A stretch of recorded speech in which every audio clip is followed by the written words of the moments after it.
এইরকম ভণ্ডামি যুগে যুগে চলে আসছে। এই যে সহি সহি শায়েখরা এক সময় ফতোয়া দিল ব্রিটিশের পক্ষে, যখন ব্রিটিশ চলে গেছে ওদেরও দরকার ছিল না এই দেশ থেকে বেরিয়ে যাবে? দরকার ছিল কিনা? দরকার ছিল কিনা? দরকার ছিল কিনা? বেরিয়েছে? বেরোয় নাই, বরং তখন পাকিস্তানের পক্ষে ফতোয়াবাজি শুরু করেছে, সহি সহি ফতোয়া। ভালো কথা, যখন 71 সালে পাকিস্তান থেকে দেশ আলাদা হয়ে গিয়েছে, তাদের ফতোয়া অনুসারে সবগুলো মুক্তিযোদ্ধা খারেজি, তাদের ফতোয়া অনুসারে সবগুলো মুক্তিযোদ্ধা ওয়াহাবি, তাদের ফতোয়া অনুসারে সবগুলো মুক্তিযোদ্ধারে জেলে ভরে রাখা দরকার। লেকিন যখন চিত্রটা চেঞ্জ হয়েছে, আস্তে করে ফতোয়া চেঞ্জ হয়ে গেছে, এখন মুক্তিযোদ্ধারা হয়ে গেছে খাঁটি দেশপ্রেমিক, খাঁটি নাগরিক। 2024-এ এসে একই কাজ হয়েছে। ছাত্র আন্দোলন না জায়েজ, শোনেন নাই মনে হয় আপনারা? ছাত্র আন্দোলন না জায়েজ, নবী এভাবে আন্দোলন করেছেন, সাহাবীরা করেছেন, করেন নাই, তার মানে এটা বেদাত, এটা কাফের মুশরিকদের শিক্ষা। বলেছে নাকি বলে নাই? জানেন না বলেছে নাকি বলে নাই? বলেছে। কিন্তু যখন আন্দোলন সফল হয়েছে, তারা কি লেজ গুটিয়ে ইন্ডিয়ায় পালিয়ে গিয়েছে? যায় নাই। এখন তারা সহি সহি ফতোয়া শুরু করেছে, আগে লীগের পক্ষে, এখন সমন্বয়কদের পক্ষে। সমস্ত ভণ্ডামির কি অর্থ? মুমিন তো তার সুর পাল্টাতে পারে না, মুমিন তো সর্বদা এক সুরে কথা বলবে।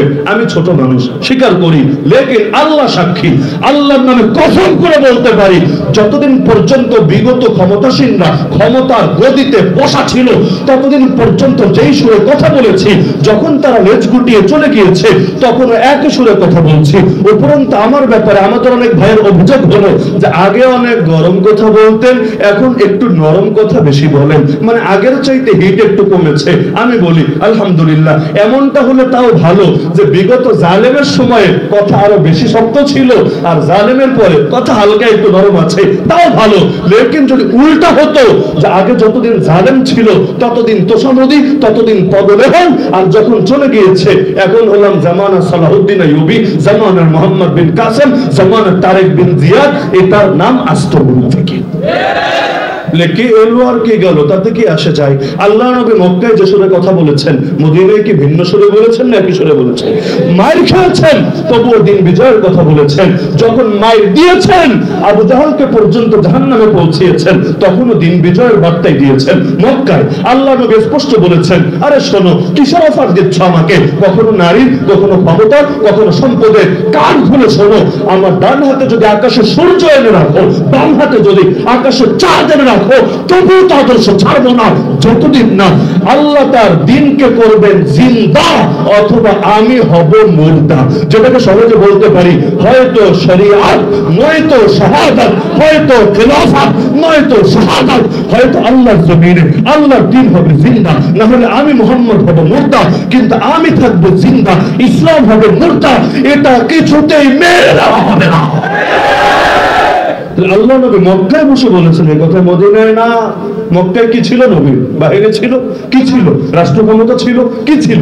পার্লামেন্টে সংখ্যা গরিষ্ঠতা রাখেন, সংখ্যা লঘুতা ছিল, কিছুই তো ছিল না। কিন্তু যার সাথে আল্লাহ থাকে তার দুনিয়ার কিছু লাগে না। এখন আমাদেরকে হুমকি ধমকি দেয় না, কি রে হুজুররা এত বড় গলায় কথা বলে কিভাবে? আমাদেরকে নিয়ে সবচাইতে বেশি টেনশন ওদের এটা কাজ করে, হুজুরদের শক্তির উৎস কোথায়? ওদের তো শক্তির উৎস আছে, কি সেটা? হ্যাঁ বলবে জনগণ ক্ষমতার উৎস, বলে না? যদিও ইন্ডিয়া মামাজি ক্ষমতার উৎস, আমেরিকা বাবাজি ক্ষমতার উৎস, চায়না চাচাজি ক্ষমতার উৎস, এগুলোই মূলনীতিতে বিশ্বাস করে। আর উৎস আবার কি জিনিস, এটাও কিন্তু গণতন্ত্রের ভুল ব্যাখ্যা। আমি ক্লিয়ার বলছি, গণতন্ত্র, আমি ইসলামের ব্যাখ্যা দিচ্ছি, গণতন্ত্রের ব্যাখ্যা দেয় না যে সকল ক্ষমতার উৎস জনগণ, এটাই গণতন্ত্র। উৎস মানে কি? আগে শব্দ বল। গণতন্ত্র বলে সকল ক্ষমতার মালিক জনগণ। আমি গণতন্ত্র চিনাচ্ছি, ইসলাম না। গণতন্ত্রও ভুল ব্যাখ্যা করে। ওই যে আগে বললাম, না চেনে আলু, না চেনে পটল, না চেনে ধর্মনিরপেক্ষতাবাদ, না চেনে সেকুলারিজম। আর সেকুলারিজমও কুফুর, ধর্মনিরপেক্ষতাবাদও কুফুর। জিনিস ঠিক আছে, দুইটাই কুফুর, কিন্তু তাই বলে একটা তো আর একটা না। যেমন বান্দর ভিন্ন, হনুমান ভিন্ন।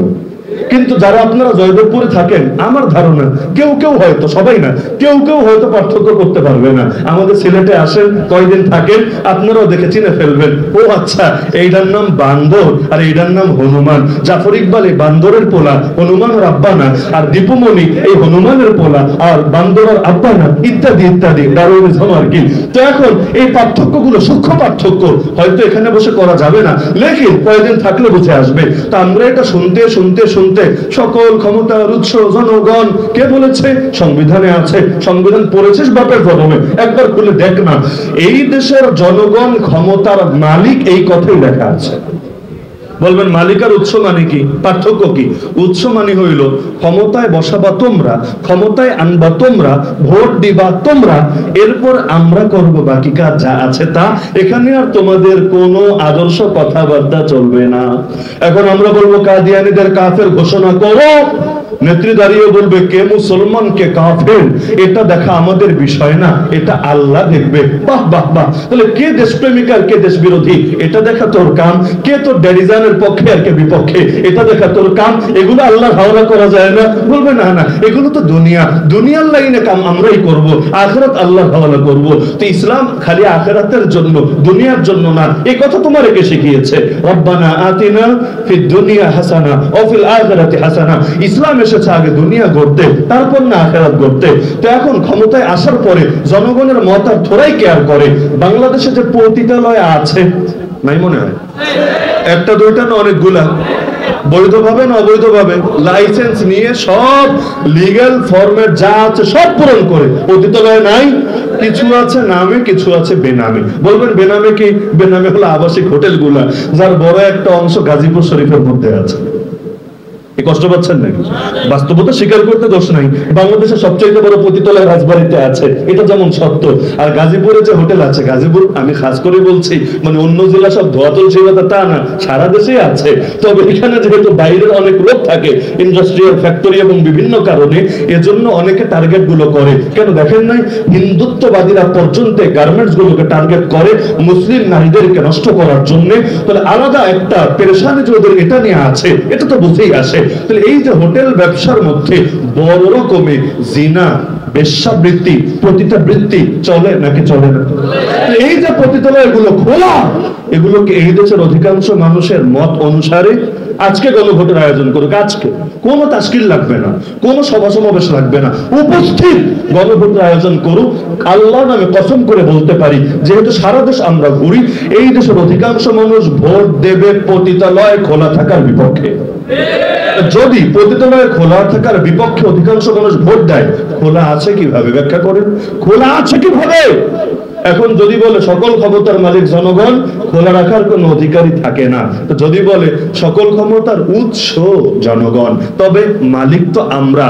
আর ওদের যেহেতু যাওয়া লাগে নিয়মিত ওই জায়গাগুলায়, না গেলে দিলের চাহিদাও মেটে না, পেটের ভাতও হজম হয় না। কারণ চরিত্র যখন খারাপ হয়ে যায়, একটা দুইটা 10টা 20টা 100টা 1000টা দিয়েও ওদের পেটের ভাত আর হজম হয় না, পরানো ভরে না।